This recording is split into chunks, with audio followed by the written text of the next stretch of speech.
Hi friends, welcome back to my channel. இன்றைக்கி நம்ம என்ன ரெசிபி பார்க்க போகிறோன்னா ஒரு சூப்பரான ஈவினிங் ஸ்நாக் ரெசிபி தாங்க. அதாவது பிடி கொழுக்கட்டை. உங்ககிட்ட அரிசி மாவு இருக்கா? அப்போ இதை குயிக் அண்ட் ஈஸியாக செஞ்சிடலாம். ரொம்ப ஹெல்த்தியான ரெசிபி, ரொம்ப டேஸ்ட்டாக இருக்கும். ஒரு 15 நிமிஷம் போதுங்க. நமக்கு எல்லா இன்க்ரீடியன்ட்ஸும் கரெக்டாக எடுத்து வச்சுருந்தோன்னா குயிக் அண்ட் ஈஸியாக செஞ்சிடலாம். இன்றைக்கி நம்ம இந்த வீடியோவில் இனிப்பு பிடி கொழுக்கட்டை அப்புறம் கார பிடி கொழுக்கட்டை இந்த 2 கொழுக்கட்டையும் எப்படி செய்யலான்னு தான் இன்றைக்கி பார்க்க போகிறோம். அதுக்கு முன்னாடி என் சேனலை யாரும் சப்ஸ்கிரைப் பண்ணலைன்னா கைண்ட்லி சப்ஸ்கிரைப் பண்ணிக்கோங்க. அப்படியே பக்கத்தில் இருக்க பெல் ஐக்கானையும் டர்ன் ஆன் பண்ணிக்கோங்க. அப்போ தான் நான் போடுற வீடியோஸ் எல்லாம் உங்களுக்கு உடனுக்குடன் வரும்.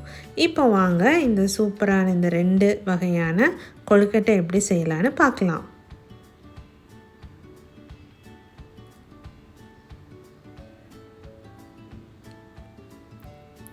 அதுக்கு நான் 1 கப் அரிசி மாவு எடுத்திருக்கேன்.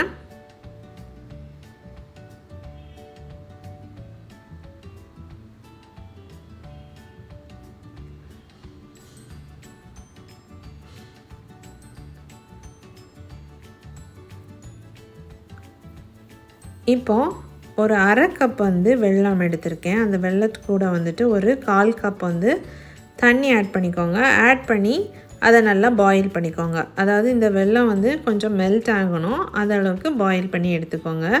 பாகுபதம் வேண்டாம், சும்மா ஜஸ்ட் மெல்ட் ஆனால் போதும். அதே மாதிரி ஒரு நம்ம எள்ளை நல்லா ட்ரை ரோஸ்ட் பண்ணி எடுத்துக்கோங்க. எடுத்து தனியாக வச்சுக்கோங்க. இப்போ நம்மளோட மாவில் கொஞ்சமாக உப்பு சேர்த்துக்கோங்க. ஒரு அரை டீஸ்பூன் அளவுக்கு உப்பு சேர்த்துக்கோங்க. அது கூடவே ஒரு அரை கப் துருவின தேங்காய் சேர்த்துக்கோங்க. இதில் இப்போ 1 டேபிள் ஸ்பூன் அளவுக்கு நம்ம வறுத்து வச்சுருக்க எள்ளை சேர்த்துக்கோங்க.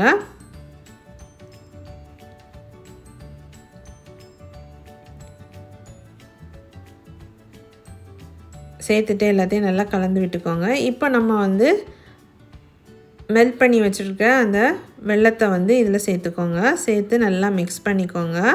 மாவு எல்லாத்தையும் மிக்ஸ் பண்ணிக்கோங்க. கொஞ்சம் ஸ்டிக்கியாக இருக்கும். அதை நீங்கள் ஸ்டவ்வில் வச்சு கொஞ்ச நேரம் ஒரு 5 நிமிஷம் நல்லா கிளறினீங்கன்னா போதும்.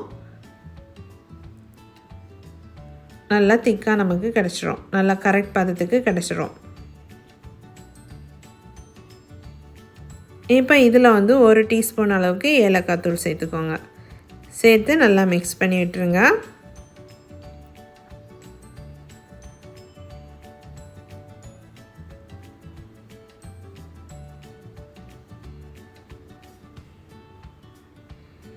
இப்போ இதில் கொஞ்சம் கொஞ்சமாக மாவை எடுத்து நம்ம விரல் வச்சு இப்படி ப்ரெஸ் பண்ணிக்கோங்க. நல்லா ப்ரெஸ் பண்ணிக்கோங்க.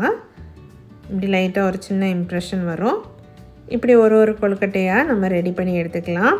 இதை இன்றைக்கி வாழை இலையில் வச்சு நான் வேக வச்சு எடுக்க போகிறேன். வாழை இலையில் வச்சு வேக வைக்கிற டைம் ஒரு நல்ல மணமாக இருக்கும். ஸோ நீங்கள் வாழை இலை வச்சு வேக வச்சு எடுத்துக்கோங்க. இப்போ எல்லாத்தையும் நம்ம அரேஞ்ச் பண்ணிட்டோம். அரேஞ்ச் பண்ண எல்லாத்தையும் இட்லி குக்கரில் கொஞ்சமாக தண்ணி ஆட் பண்ணிக்கோங்க. அதில் நம்ம ஆவியில் வேக வச்சு இதை எடுக்க போகிறோம். ஒரு 10 நிமிஷம் ஆவியில் வேக வச்சு எடுத்துக்கோங்க. மூடி போட்டு வேக வச்சு எடுத்துக்கோங்க.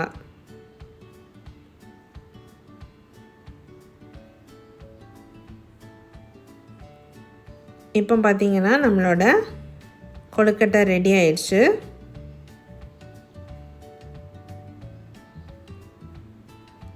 நல்ல அழகாக ஸ்வீட்டான இனிப்பு பிடி கொழுக்கட்டை ரெடி ஆயிடுச்சு. இப்போ நம்ம எடுத்து சர்வ் பண்ணலாம்.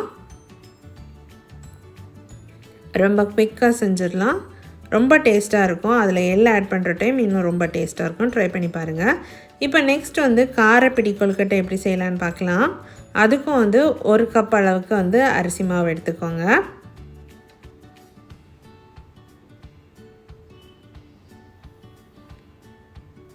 அப்புறம் இன்னொரு குட்டி பேனில் கொஞ்சமாக தேங்காய் எண்ணெய் சேர்த்துக்கோங்க. தேங்காய் எண்ணெய் சேர்க்குற டைம் நல்லா மணமாக இருக்கும். ஸோ நான் இன்றைக்கி இதில் தேங்காய் எண்ணெய் சேர்த்துருக்கேன்.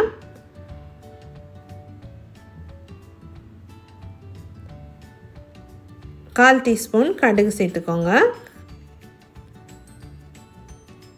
அது கூடவே 1 டீஸ்பூன் அளவுக்கு உளுத்தம்பருப்பு சேர்த்துக்கோங்க.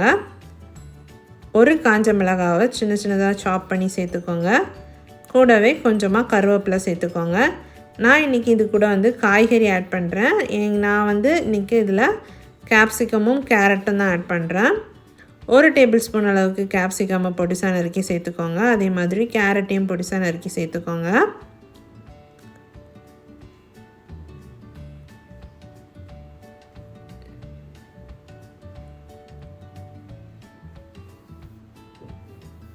கூடவே 1 டேபிள் ஸ்பூன் அளவுக்கு துருவின தேங்காய் சேர்த்துக்கோங்க. சேர்த்து எல்லாத்தையும் நல்லா கலந்து எடுத்துக்கோங்க. ரொம்ப வேகணும்னு இல்லை, ஏன்னா நம்ம அகெயின் ஆவியில் வேக வைக்கிறதுனால ஒருக்கா மிக்ஸ் பண்ணி அப்படி எடுத்துக்கோங்க. இப்போ நம்ம எடுத்து வச்சுருக்க மாவில் தேவையான அளவு உப்பு போட்டுக்கலாம்.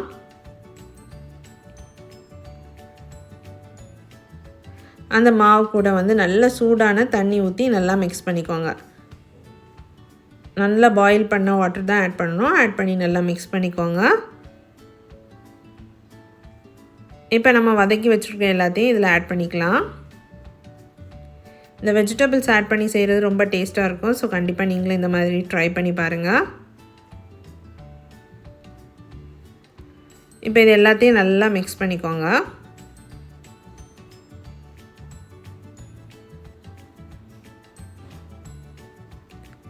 இப்போ அகெயின் நம்ம எப்படி இனிப்பு கொழுக்கட்டை செஞ்சோமோ அதே மாதிரி குட்டி குட்டியாக எடுத்து கையில் வச்சு ஜஸ்ட் ஒரு இம்ப்ரெஷன் கொடுத்துக்கோங்க.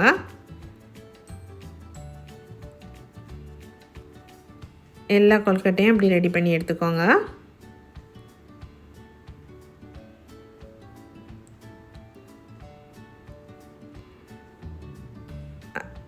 அதே மாதிரி எல்லாத்தையும் நம்ம வந்து இட்லி பிளேட்டில் வந்துட்டு வாழையில போட்டு அதில் அடுக்கி வச்சுட்டு ஒரு 10 நிமிஷம் ஆவியில் வேக வச்சு எடுத்தால் போதும். நல்ல பிளேட்டை மூடிட்டு ஆவியில் வேக வச்சு எடுத்துக்கோங்க.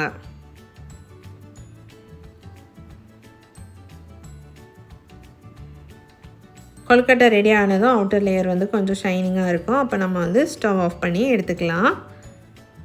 பார்த்திங்கன்னா இதில் தெரியும். இப்போ நம்மளோட சூப்பரான இனிப்பு பிடி கொழுக்கட்டையும் கார பிடி கொழுக்கட்டையும் ரெடி ஆகிடுச்சு. ரொம்ப சிம்பிள். கண்டிப்பாக ட்ரை பண்ணி பாருங்கள். இதே மாதிரி நம்மளோட டிஃப்ரெண்ட்டான பூரண கொழுக்கட்டையும் நீங்கள் நம்ம சேனலில் இருக்குது, அதையும் செக் பண்ணிக்கோங்க. இது பார்க்கவே ரொம்ப அழகாக பூ போல் இருக்கும். ஸோ இந்த ரெசிபியும் நீங்கள் கண்டிப்பாக ட்ரை பண்ணி பாருங்கள். ரொம்ப டேஸ்ட்டாக இருக்கும். ரொம்ப சிம்பிள் ரெசிபி தான் இதே மாதிரி. ஸோ அரிசி மாவு மட்டும் நம்ம வீட்டில் இருந்துச்சுன்னா கண்டிப்பாக ஈவினிங்கெலாம் வந்து நம்ம இந்த மாதிரி சூப்பரான ஸ்நாக்ஸ் செய்யலாம். ஸோ கண்டிப்பாக இந்த ரெசிபியை நீங்கள் செக் பண்ணிக்கோங்க. என் சேனலில் இருக்குது. சூப்பரான டேஸ்டியான இனிப்பு மற்றும் காரப்பிடி கொழுக்கட்டை கண்டிப்பாக நீங்கள் எல்லோரும் ட்ரை பண்ணி பாருங்கள். அதே மாதிரி என் ரெசிபிஸ் உங்களுக்கு பிடிச்சிருந்துச்சுன்னா மறக்காமல் என் சேனலை சப்ஸ்கிரைப் பண்ணுங்கள், லைக் பண்ணுங்கள், ஷேர் பண்ணுங்கள். தேங்க்யூ.